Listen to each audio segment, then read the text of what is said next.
जो 22वां अवतार है, जो अभी होगा, अभी हुआ नहीं, इससे पहले ही अभी कई कल्कि बनकर के घूम रहे हैं भारत में, कहते हैं हम कल्कि हैं।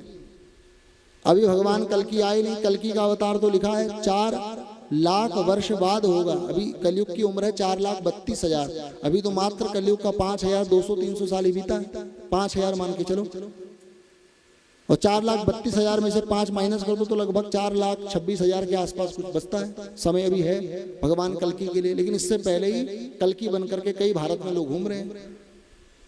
तो कहा अथासौ युग संध्यायाम दस्यु प्रायेषु राजसु जनिता विष्णु यशसो नामना कल्किर भविष्यति। तो कहा जिस समय कलयुग के अंत में जितने भी राजा हैं वो दस्यु हो जाएंगे, लुटेरे हो जाएंगे, भ्रष्टाचारी हो जाएंगे, बलात्कारी हो जाएंगे, प्रजा का शोषण करेंगे, तो तब ऐसे दुष्ट राजाओं का नाश करने के लिए भगवान कल्कि कलिकाल के अंत में जन्म लेंगे। कहाँ लेंगे? कहा विष्णु यश ब्राह्मण के यहाँ। किधर? कहा संभल ग्राम। संभल ग्राम मुख्यस्य ब्राह्मणस्य महात्मना भवनो विष्णु यश कल्कि प्रादुर्भविष्यति। भगवान कल्कि का जन्म होगा, अपने देवदत्त नामक घोड़े पर बैठ करके आएंगे, पूरी पृथ्वी पर, अच्छा तलवार भी लेकर के आएंगे, पूरी पृथ्वी पर विचरण करेंगे और जितने भी दुष्ट हैं उनको मारकर पुनः सत्युग की स्थापना करेंगे। और ये अवतार कब होगा मैंने बताया, समय क्या है और इसके लक्षण क्या है, इनका भी वर्णन किया है। तो कहा यर्ह्यालये स्वपि सताम न हरे कथास्यु पाखंडिनो द्विजना वृषला नृदेवा स्वाहा स्वधा वषड इति स्म गिरो न यत्र शास्ता भविष्यति कलेर भगवान युगान्ते। इन श्लोकों की व्याख्या नहीं करता, जरा गौर करके सुनना। यर्ह्यालये स्वपि सताम न हरे कथास्यु, जब सत लोगों के यहाँ, भगवान के भक्तों के यहाँ भी कथा नहीं होगी, पूजा पाठ नहीं होगा, भगवान के धार्मिक अनुष्ठान नहीं होंगे, यज्ञ कर्म नहीं होगा, सत्कर्म नहीं होगा। अभी तो खूब चकाचक हो रहा है, ब्राह्मणों की मौज है। अब ये बात अलग है कि कोई समाज ऐसा है जो ब्राह्मणों से चिढ़ता है।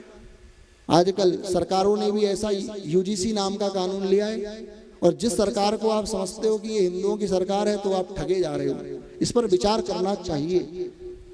ब्राह्मणों को, सवर्णों को तो ठग रही है सरकार,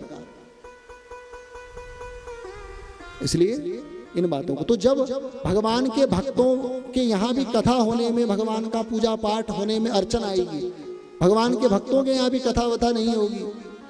पाखंडिनो द्विज जना वृषलान देवा, ब्राह्मण पाखंडी हो जाएंगे। स्वाहा स्वधा वषड इति गिरोस्व न यत्र, कहीं भी स्वाहा स्वधा ये नहीं सुनाई देगा। अभी तो खूब स्वाहा स्वाहा पितरों का कार्य होता है तो पंडित जी सुबह सुबह स्वधा स्वधा करते हुए सब कानों में पड़ता है, लेकिन जब ये सब होना बंद हो जाएगा, शास्ता भविष्यति कलेर भगवान युगान्ते, तब कलयुग के अंत में भगवान पृथ्वी पर शासन करने के लिए आएंगे और दुष्टों का संहार करेंगे। तो ये सब लक्षण बताए हैं शास्त्रों में कि कब भगवान कल्कि आएंगे, समय भी बताया कब आएंगे। और फिर ऐसा नहीं है कि भगवान एक ही समय में जो है सत्युग की स्थापना करेंगे, भगवान को भी समय लगेगा। पूरी पृथ्वी, मलेच्छों के देश, जितने अंग्रेजों के देश है गौमांस खाने वाले, इन सबके यहाँ भगवान पूरी पृथ्वी पर भ्रमण करेंगे और अपने खड्ग, अपने देवदत्त घोड़े पर बैठकर अपनी खड्ग से संहार करेंगे, पुनः सत्युग की स्थापना होगी। तो ये भगवान कल्कि का अवतार है। उसके बाद